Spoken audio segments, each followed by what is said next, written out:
ఓం నమ శివాయ. కార్తీక మాసంలో వచ్చే ఏకాదశికి చాలా విశిష్టత ఉంటుంది. ఈసారి అయితే ఏకాదశి శనివారం రోజు వచ్చింది. శనివారం ముఖ్యంగా వెంకటేశ్వర స్వామికి చాలా ముఖ్యమైన రోజు. అది ఏకాదశి కూడా కలిసి వచ్చింది. చాలా విశిష్టమైన రోజు. ఈరోజు స్వామివారికి అయితే నేను పిండి దీపం పెట్టుకున్నాను. నా పూజ ఎలా చేసుకున్నాను అన్నది ఈ వీడియోలో చూపించబోతున్నాను. శనివారం ఉదయం 4 గంటలకే లేచి ఉదయాన్నే తులసి దామోదర్లో పూజ అయితే చేసుకున్నానండి. ఈరోజు ఏకాదశి చాలా విశిష్టమైన రోజు కాబట్టి 365 ఒత్తులైతే తులసి కోట దగ్గర వెలిగించుకున్నాను.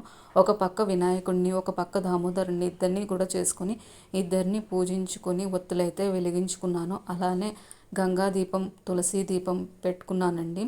నదికి వెళ్ళలేని వాళ్ళు అయితే ఇంటి దగ్గర ఈ విధంగా అయితే చేసుకోవచ్చు. నేను స్టీల్ ప్లేట్లో అయితే పెట్టాను. అసలు స్టీల్ ప్లేట్లో పెట్టుకోకూడదంటండి. నాకు ఆప్షన్ లేక అలా స్టీల్ ప్లేట్లో పెట్టుకున్నాను. అది కూడా నేను కొత్తది తీసుకున్నాను. అసలు దేనికి వాడంది అయితే తీసుకున్నాను అనమాట. దేవుడికి కదా, మనం అసలు వాడి ఉండకూడదు.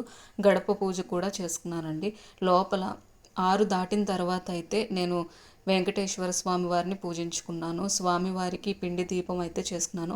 స్వామివారికి ఎంతో ఇష్టమైన తులసిమాలతో వేసుకొని పారిజాత పుష్పాలను దండగా చేసి స్వామివారికి, అలాగే విష్ణుమూర్తికి, శివయ్యకు, వినాయకుల వారికి వేసి అలంకరణ చేసుకున్నానండి. ఈశాన్యం మూల నేను ప్రతిరోజు కూడా ఈ రాగి చెంబునైతే పెట్టుకుంటాను. ఇలా పసుపు, కుంకుమ, అక్షింతలు, పువ్వు వేసుకొని ఈ మూల పద్మం అయితే వేసుకొని ఇలా అయితే పెట్టుకుంటాను. పూజను అయితే స్టార్ట్ చేసుకుంటున్నానండి. ముందుగా ఆచమనం తీసుకొని మనం పూజను అయితే స్టార్ట్ చేసుకుంటాం కదా, ఆచమనం తీసుకొని స్టార్ట్ చేసుకుంటున్నాను. పిండి దీపాన్ని అయితే పెట్టుకున్నాను. పిండి దీపం పగుళ్ళు రాకుండా ఎలా చేయాలనేది కూడా నేను లాంగ్ వీడియో పెట్టానండి. ఆ వీడియో కూడా బాగా రీచ్ అయింది. అందరూ కూడా చాలా బాగా చేసామని కూడా అన్నారు. థ్యాంక్స్ అండి. ఇది విధంగా నేనైతే దీపారాధన అయితే చేసుకున్నాను స్వామివారికి. కార్తీక మాసంలో మనం పువ్వొత్తులు వెలిగిస్తాం కదండి. పువ్వొత్తులో దీపం, జ్యోతి అయితే చాలా బాగా వెలుగుతాయి. మనం ఇంట్లో చేసుకున్నాయి కాబట్టి ఇంకా బాగా వెలుగుతాయండి. చూడండి ఎంత బ్రైట్నెస్ వచ్చిందో. రూమ్నెస్ అయితే చాలా బాగా అనిపిస్తుంది. పాజిటివ్ ఫీల్ కలుగుద్ది ఇలా పువ్వొత్తులు వెలిగించడం వల్ల.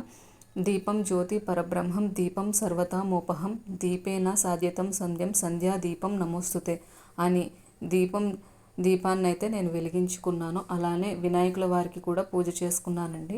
దీపారాధన చేసిన తర్వాత వినాయకుని పూజ అయితే చేసుకున్నాను. స్వామివారు శ్లోకాలు చదువుకొని ఆయనకు ప్రసాదంగా అటుకులు బెల్లం పెట్టుకొని పూజనైతే పూర్తి చేశాను. తర్వాత అగరత్తులు ధూపం కూడా వేసి స్వామివారికి అయితే నమస్కారం చేసుకున్నాను. గోవిందనామాలు చదువుకున్నానండి స్వామివారికి.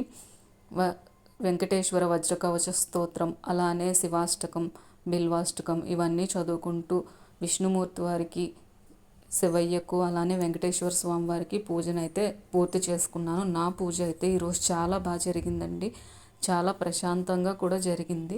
ఎర్లీ మార్నింగ్ పూజ చేసుకోవడం వల్ల చాలా ప్రశాంతంగా ఉంటుందండి. ఏ డిస్టర్బెన్సెస్ కూడా ఉండవు. మళ్ళీ పిల్లలు పిలుస్తున్నారని మధ్యలో లెగవలసిన అవసరం కూడా ఉండదు. అలా పొద్దున్నే ప్రశాంతంగా పూజ చేసుకుంటే మనసుకి చాలా రిలీఫ్గా అనిపిస్తుందండి. నాకు వెంకటేశ్వర స్వామి వారికి పూజ చేసుకుంటే అదొక హ్యాపీనెస్ అనమాట. అంటే ఆ స్వామిని నేను అంత బాగా నమ్ముతాను. నాకు ఆ స్వామిని నమ్ముకున్న తర్వాత నాకైతే చాలా బాగా జరిగింది. 7 శనివారాల వ్రతం కూడా చేసుకున్నానండి. వ్రతం చేసుకున్న తర్వాత అయితే నాకు చాలా చేంజ్ అయితే కనిపించింది. అప్పటి నుంచి నేను స్వామిని అయితే అంత బాగా నమ్ముతాను.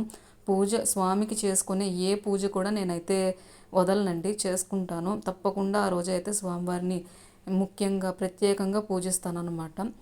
ఇలా పూజనంతా పూర్తి చేసుకున్న తర్వాత స్వామివారికి అయితే హారతినిచ్చి నా పూజనైతే నేను పూర్తి చేసుకున్నాను. చాలా హ్యాపీగా అనిపించింది. పిండి దీపం కూడా సాయంత్రం అయినా సరే ఎటువంటి పగుళ్ళు లేకుండా అలానే ఉందండి. అంటే ఈవినింగ్ అయ్యేసరికి కొంచెమైనా బ్రేక్ వస్తుంది కదా, రాకుండా అయితే ఉండదు. ఈసారి అయితే అస్సలు బ్రేక్ అనేదే రాలేదు. అప్పుడు అనిపించింది నేను చేసే పూజ నాకు చాలా పాజిటివ్ ఫీల్ కనిపించింది. నేను బాగా చేశానన్న ఫీల్ కూడా నాకైతే అనిపించింది అనమాట. చాలా హ్యాపీగా అనిపించింది. కార్తీక మాసంలో ఈ శనివారం వచ్చిన ఏకాదశి అయితే నాకు పూజ అయితే చాలా బాగా జరిగింది. నా పూజ ఎలా జరిగింది అనేది మీరు తప్పకుండా కామెంట్ చేయండి. అలానే స్వామివారి బ్లెస్సింగ్స్ అందరికీ కూడా ఉండాలని కోరుకుంటున్నాను. Thank you for watching. Bye.